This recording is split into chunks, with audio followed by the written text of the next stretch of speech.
Como vota o ministro Luiz Fux? Eu fiquei vencido. Eu sempre costumo dizer que pior do que o juiz que não sabe direito é o juiz incoerente. De sorte que eu gostaria aqui de pedir vênia para manter a minha incoerência sobre os seguintes argumentos. Em primeiro lugar, essa matéria não é tão pacífica assim. Essa matéria já foi mudada e remudada e voltou-se à tese originária várias vezes. Primeiro, no meu modo de ver, se essa matéria fosse tão pacífica, depois da mudança do regimento, dias atrás, desse mês, 11 de março de 2025, 11 de março de 2025, eu votei na companhia de outros colegas e fiquei vencido. E por quê? Porque ou nós estamos julgando pessoas que não exercem mais função pública e não têm foro de prerrogativa no Supremo, ou nós estamos julgando pessoas que têm essa prerrogativa e o local correto seria efetivamente o plenário do Supremo Tribunal Federal. O fato de que há inúmeras ações que já foram julgadas assim decorre exatamente de que o número de partes envolvidas nesse processo é multitudinário. Mas, se nós formos analisar a história, desde a súmula 394, que dizia que não se poderia aplicar o foro por uma questão de isonomia, autoridades públicas.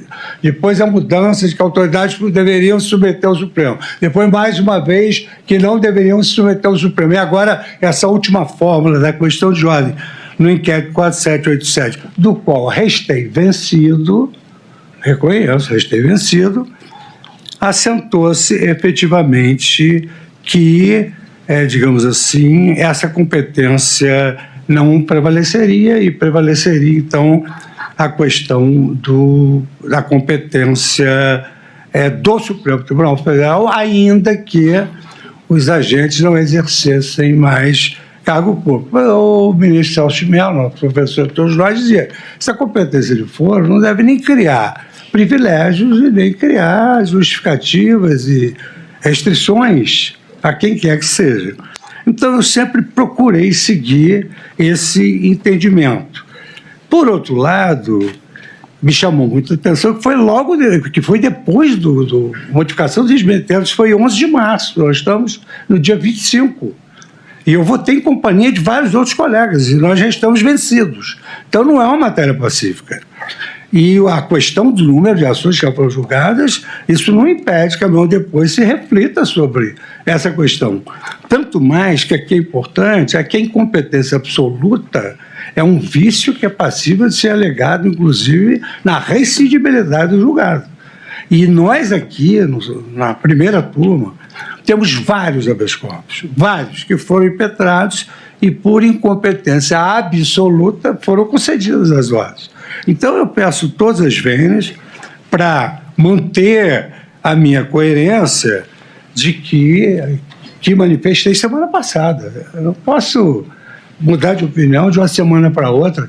E quero deixar bem claro, mas entendo que isso não foi dito nem de longe, que essa posição de vários colegas vencidos não levou em consideração nem capa de processo, nem nome de ninguém.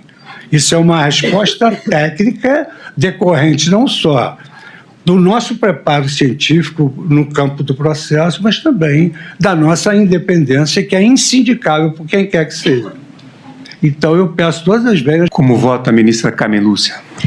Presidente, eu fiz o meu voto quanto a esta preliminar arguída com todas as razões expendidas pelas defesas, no sentido dos dois princípios que já foram aqui lembrados desde o voto do ministro relator, quais sejam o princípio do devido processo legal, que precisa de ser cumprido e que, portanto, observa uma norma, e a norma até aqui prevalecente, em que pese ter havido, no caso específico da questão de se trazer ou não, ou de se manter ou não o foro de alguém que já teve foro e que deixou de ter, uma vez que já não mais exerce aquele cargo, e era isso que se discutia, no caso agora lembrado pelo eminente ministro Luiz Fux, e naquele caso também eu votei vencida. Entretanto, pelo princípio da colegialidade, o devido processo legal hoje determina que a norma que prevalece é esta, de que é competente este Supremo Tribunal Federal, é competente esta turma pela norma regimental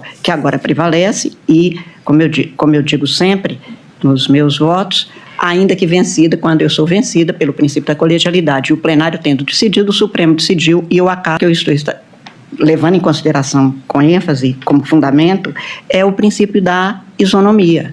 Se nós julgamos todos os casos referentes aos mesmos fatos, como aqui já foi lembrado, nesta primeira turma, ou se teria nulidade de tudo que foi feito, e aí são de todos os processos que foram mostrados aqui, relatados pelo eminente ministro Alexandre de Moraes, ou este caso passaria a ser agora um norte para que a gente desfaça tudo e volte a fazer, sendo que nós consideramos que era válido porque foi questionado, foi respondido pelo plenário do Supremo, pela maioria, mas é o plenário e se a decisão for de um ministro, é o Supremo falando, se for de uma turma, é o Supremo falando, se for do plenário, muito mais é o Supremo falando. Razão pela qual, senhor presidente, com base, portanto, na competência que foi estabelecida por norma regimental e que está prevalecendo para todos os julgados referentes a esses mesmos fatos em todos os casos anteriores, quer pelo princípio do devido processo legal que determina que as normas são estabelecidas em nome do princípio da segurança jurídica,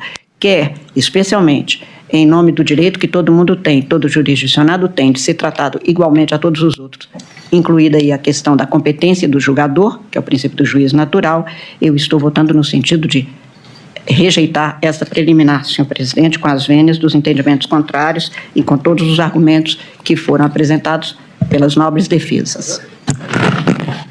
Também eu aqui pedindo vênia ao eminente ministro Luiz Fux, estou acompanhando o eminente relator pela rejeição dessa preliminar, diante dos inúmeros julgamentos que já ocorreram e nos quais eu me manifestei exatamente pela competência do Supremo Tribunal Federal e também 85 da relatoria do ministro Sepúlveda Pertence, no qual se enfrentou essa questão e o Supremo assentou que a competência constitucional prevalece em relação a outras normas previstas em impactos internacionais. Lembro também, ministro Alexandre, que além do área citado por Vossa Excelência, na ADI 5.175, da relatoria do ministro Gilmar Mendes, também foi assentado no voto de Sua Excelência que o duplo grau não se aplica aos casos de foro por prerrogativa de função. Então, também há um outro precedente nessa mesma direção, de modo que eu estou acompanhando na íntegra Vossa Excelência, pedindo vênia mais uma vez ao eminente ministro Luiz Fux.